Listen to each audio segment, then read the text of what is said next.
Hi everyone, it's Rachel back with the Shades of Orange, and today I'm here to do one of my most requested videos, and that is my top 10 all-time favorite books.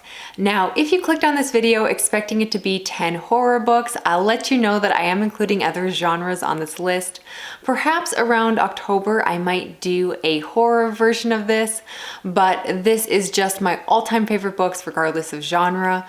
But before I get started, I do want to include a few disclaimers. The first is that I wanted to give myself some restrictions because this was a really hard list to compile.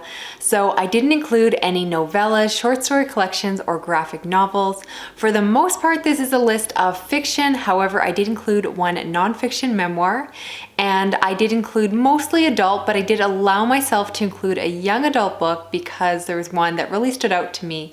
But this is a list of my current favorites, not books that were my childhood favorites, which is why you won't see something like Harry Potter on this list. I also do want to mention the fact that I am aware that this list is fairly white and heteronormative, and I certainly would love to see that change. I would like to redo this video sometime in the future, maybe 4 or 5 years from now. And my hope is that the diversity in the books that I'm picking up will slowly start to seep into my all-time favorites.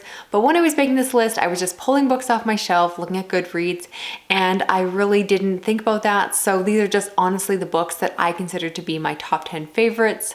All that being said, I think I'm finally ready to show you the books. I did attempt to rank them, so I'm going to be showing you them from 10 to 1. However, I'm sure if I refilm this video on a different day, they'd probably end up in a slightly different order because it's so hard to choose among your favorites. But here it is, my top 10 favorite books as of 2020. Let's get started. First, at number 10, we have Under the Skin by Michelle Faber, and this is the newest book to make my favorites list. And this is one I read in 2019 and absolutely loved. I think that I really liked it because it blended together so many of my favorite genres, and it's a type of literary book that I really enjoy. You will notice that there is some literary fiction on this list, which kind of surprises me because I always say that I'm not a literary reader, but definitely when a book has those literary qualities and it works for me, they do tend to end up on my favorites apparently. And this one was just weird and unsettling, and I probably would have put this book higher up on the list if I had read it years ago, but because it's such a fresh new favorite, I wasn't quite sure how it would fit into the ranking, so I'm starting it at number 10. But I definitely plan to reread it, and again, I would love to see where it ends up in future lists. Next, at number 9, we have Game of Thrones, which is the first book in the Song of Ice and Fire series. I'll admit that I did not start reading this series until I was already in love with the TV show, and that definitely enhanced my experience, and this is probably my favorite fantasy series of all time. I just love the characters, the world, the politics, the scheming. It's brutal and dark, and so many things that I really look for in fantasy. And this is also one of the series that I read at the beginning of my booktube channel, and I definitely think that it added to the fact that I've become such a voracious reader because I just flew through all 5 published books, and even though the series has no plans on getting finished anytime soon, I still plan to reread it over the years and just continue to love it. So can't recommend this one enough.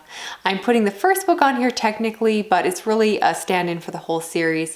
Although I am someone who does tend to prefer the first book when it comes to reading series, so I do have a special place in my heart for this first one. Now at number 8, we have Leviathan Wakes by James S.A. Corey, the first book in the Expanse series. And honestly, this one was neck and neck with A Game of Thrones, but when I thought about it a little bit, I realized that when it comes to science fiction fantasy, as I've said before, I tend to prefer science fiction, and that's what kind of moved this one above it on the list.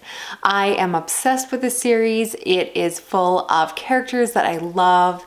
It mixes together genres. It's first and foremost a science fiction space opera, but also has elements of mystery, a little bit of horror at times, and it's just fast-paced and thrilling, and I've just fallen in love with it. I read this book when I was in a huge reading slump. I was going through a lot of things in my personal life, and I was just kind of falling out of love with like booktube and reading, and this is a series that saved me. It gave me the escapism I needed when life was getting hard, and I just adore it for so many reasons and can't recommend it enough. I'm constantly throwing this book at people on my channel. Now at number 7, we finally have a horror book on this list, and that is Cabin at the End of the World by Paul Tremblay, which is one of my all-time favorite horror books, hence why it's on this list.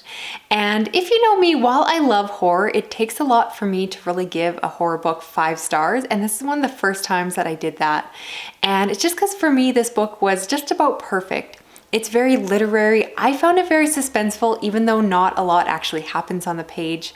For me, I love this book so much because I just became very attached to the characters. I cared about them so much. And for me, while this is a horror book, at the same time, this is a book about love and family. And I just think that it speaks to me on so many levels, and it's just pretty beautiful, which is a funny thing again to say about a horror book. Now at number 6 is the only nonfiction book on this list, and that is A House in the Sky by Amanda Linhout.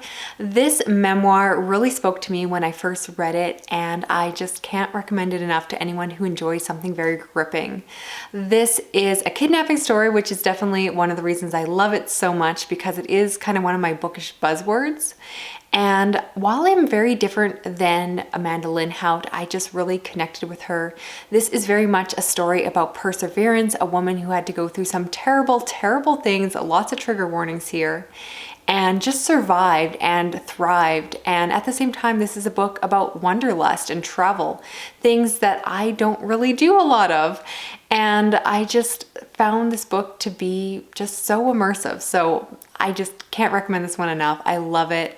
I feel like it doesn't get enough attention online, and yeah, for whatever reason, I just connect with this one so much. Now at number 5, we have Life of Pi by Yann Martel. I'm noticing that I have a lot of Canadian favorites on my list, and that's not surprising knowing me. But this one is one I discovered years ago and have reread so many times since. I love the themes in this book, which center around belief and religion. And it's, again, a story about like survival and perseverance. And I just think that those are themes that really connect with me. And I just love this one so much. There is beautiful imagery in this book. It's just very thoughtful and quite different. I feel like it's polarizing. People either love it or hate it. But for me, I absolutely love it. And I just love revisiting it every couple years. Now at number 4 is the only young adult book on this list, and while I read it in high school, it has really stayed with me and for me holds up as just a really important story and one that I personally connect with, and that is Speak by Laurie Halse Anderson. And for me, this book was the reason that I was able to find my voice and speak out against something that was happening in my own life. And it really gave me strength. I'm a very shy and quiet person who tends to keep to myself. And this book really did change the direction of my life, which is a pretty huge thing to say about a book. I won't get into all the details, but I will say I did not have the same situation happen to me that happened to the main character. That would have been awful. But trust me when I say that this book had a really huge impact on my life, and it just probably will always be an all-time favorite of mine. I just love it in a very, very personal way. And I just think young adult, it's just a really, really good novel. So we've made it to the top 3, and in that spot, we have Gone Girl by Gillian Flynn. If you've watched my channel for a while, you knew that Gillian Flynn had to make my list. And I really love this one. This is the book that helped me to find a booktube. I went through a huge reading slump in college where I really wasn't reading anything that wasn't a textbook. And afterwards, when I got married, this is the book that got me back into reading. I loved it so much. And when I was finished with it, I wanted to discuss it with people, but I didn't have any other readers in my life. So I did the thing where you Google a book and YouTube popped up with Katie from Chapter Stacks Review. And that's how I discovered booktube, and I just haven't looked back.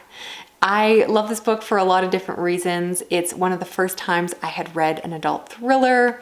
I wasn't used to the idea of an unreliable narrator. And I think this book is kind of funny because when I started reading it, it's about a married couple, and I think she did a really good job of describing married life. Because I remember when I was reading it thinking that Nick and Amy reminded me a lot of myself and my husband, until they didn't. But at the same time, she really hits the nail on the head with some of the just small quibbles that kind of just make life and marriage and all that a little bit frustrating at times. And I just think it was very honest how she wrote it. So I connected a lot with the characters, which is always funny to say. And I just love this one. It made me fall in love with thrillers and again, start booktubing, which is a huge thing in my life now. Then at number 2, we have another book by Gillian Flynn, but this one is Dark Places. I think it's my favorite of hers. And I just love it because it is so darn uncomfortable. It is such a dark book, such a creepy book, and just disturbing. I included this book in my video talking about some of the scariest books I've ever read. And I really like a book that can just make me so incredibly uncomfortable. And I just love that Gillian Flynn isn't afraid to write very dark characters, particularly dark female characters. It's something that I've always been chasing in other books, especially thrillers that I've read since then. And I really just adore this book so much. It's not for everyone. I'm always a little bit hesitant to recommend it to people, but if you love Gillian Flynn's work, this one is my personal favorite, so I definitely recommend picking it up if you for some reason have not yet. And finally, at the number 1 spot, you probably have guessed it if you've watched my channel for a while, but my favorite book of all time is I'm Thinking of Ending Things by Ian Reid. This book just combines so many of the elements I love in fiction. It blends together genres. It's quite literary while still having a really intriguing plot. I found it very gripping and suspenseful and just left me very unsettled. It's smart and I adore his writing. This is the kind of writing that I wish every author wrote with, and if you have any recommendations for a book that's anything like this, let me know. But over the years, I've read a lot of other good books, but this one just keeps landing on top because for me, it is just about darn perfect and I just can't recommend it enough. I love it. And Ian Reid has definitely earned a place among my favorite authors for this book as well as his others. But yes, this is my favorite book as of 2020, and I'll be surprised if that changes. So we'll see when I finally do a follow-up video to this, but at the moment, this one is definitely on top. That was easy when I was making this ranking list. I knew what number 1 was gonna be right from the start.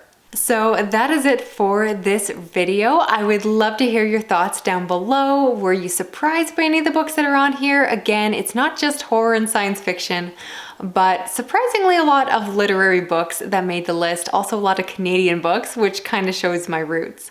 I would love to hear what your all-time favorite book is. Maybe it's one that I would want to pick up myself or have already read and hopefully love. Thank you so much for watching. Don't forget to like, comment, and subscribe. I normally read horror and science fiction these days, along with some thrillers and fantasy, but clearly I love a little bit of everything, like most readers do. Thanks for watching. I will talk to you again soon. Okay, bye-bye.